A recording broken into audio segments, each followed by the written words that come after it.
আপনারা বুঝতে পারছেন এইটা কোনো মতেই কোনো শুভবুদ্ধি সম্পন্ন মানুষ মেনে নিতে পারে না। যাদের নাম বাদ পড়েছে তাদের প্রত্যেকের নাম যেন আমরা ভোটার তালিকায় দেখি আগামী দিনে। কারো নাম যদি ফাইনালি বাদ যায় আর ডিসক্রিপেন্সির নামে ঝুলে থাকা নাম প্রত্যেকটি যদি তালিকায় না ওঠে তাহলে কিন্তু প্রশাসনকে স্তব্ধ করে দেওয়া হবে। এই বিষয়টা জানানোর জন্য, জনগণের এই প্রতিবাদ জানানোর জন্য আমরা আজকে এখানে এসেছি। বৈধ ভোটারের নাম বাদ যদি না যায় তাহলে আদিবাসী কমিউনিটির মানুষ কি অবৈধ? তারা কি বাংলাদেশ থেকে এসেছে?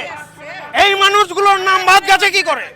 তাহলে ওটা তাদের মুখের কথা, ওটা তাদের লোক ভোলানো কথা, কিন্তু তাদের মূল লক্ষ্য সাম্প্রদায়িক মনোভাবকে ভিত্তি করে এই এসআইআর, এবং তার সঙ্গে এই যে বাংলা ভাষী মানুষকেও একটু কাস্ট সাইজ করে দাও, এও এর সঙ্গে যুক্ত হয়ে আছে।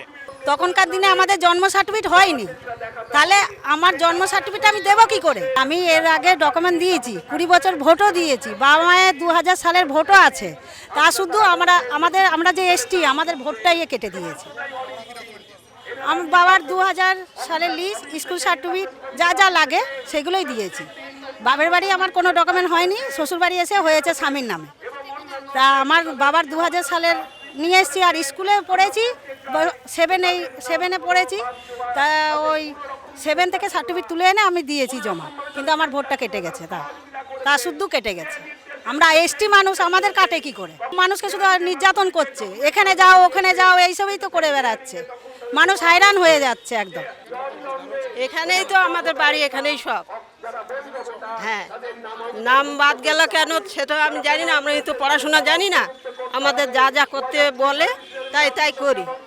এখন আমি তো একটা অক্ষর লিখতে পারি না। আমরা স্কুল সার্টিফিকেট আছে, Aadhaar card, PAN card, ration card, আমার বাবা মায়ের ভাই বোনের সবারই আছে, কিন্তু আমার নামটা নেই। ছিল, ভোটও দিয়েছি কতবার, এখন দেখছি নেই, আমার লিস্ট থেকে বাদ দিয়ে দিয়েছে।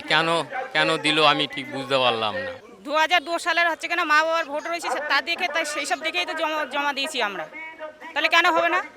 এত বছর ভোট দিয়েছে, এবার সব কিছু অরিজিনাল সব কিছু দিয়েছে, এবার তার মা বাবার প্রমাণপত্র পাচ্ছে না, বাবার প্রমাণপত্র খুঁজে পাচ্ছে না।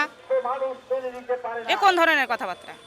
এবার আমরা যেরকম সরকারি জিনিস যেরকম পাই, আমরা যেরকম দেখছি যে লক্ষ্মী ভাণ্ডার পাই কিংবা সরকারি সাহায্য রেশনটা পাই, এবার আমরা এরকম গরিব মানুষ, আমরা মাঠে ঘাটে খেটে খাই। তা আমাদের যদি সবই যদি এরকম করে বন্ধ হয়ে যায় তাহলে আমরা পাবো কি করে, চলবো কি করে? এরকম তো দেখিনি, এটা তো এবারে দেখছি তো যে এরকম নাম বাদ গেছে, এরকম নিয়ে গেছে। এবার কোনো বছরেই তো দেখিনি, এবছরেই দেখছি যে এরকম নাম বাদ গেছে। লজিক্যাল ডিসক্রিপেন্সির অজুহাত দিয়ে প্রচুর ডকুমেন্ট থাকা সত্ত্বেও, বৈধ ভোটার হওয়া সত্ত্বেও তাদের নাম বাদ গেছে। আমরা অবিলম্বে এই নির্বাচনের আগে, আর কোনো টালবাহানা নয়, অবিলম্বে ফাইনাল লিস্ট প্রকাশ করার দাবি করব, যেখানে একজনও কোনো বৈধ ভোটারের নাম বাদ পড়বে না। আমাদের দেশের এখন নির্বাচন কমিশন এবং বিচার ব্যবস্থার উপর আপনারা কি আস্থাশীল? দেখুন, আস্থাশীল কি করে থাকতে পারি? মানুষের স্বার্থ যদি তারা রক্ষা না করে তাহলে মানুষ আস্থা হারাবে। ফলে মানুষকে সেই দাবি নিয়ে আন্দোলন সংগঠিত করতে হবে। তাহলে আমরা এই সমস্ত প্রশাসনিক অধিকর্তাদের অনুরোধ করব, ওই জায়গায় যাতে মানুষ বিক্ষোভে ফেটে না ওঠে, বিক্ষুব্ধ না হয়ে ওঠে, এই দিকে আপনারা পদক্ষেপ নিন এবং অতি দ্রুত তাদের নাম নির্বাচক তালিকার অন্তর্ভুক্ত করুন।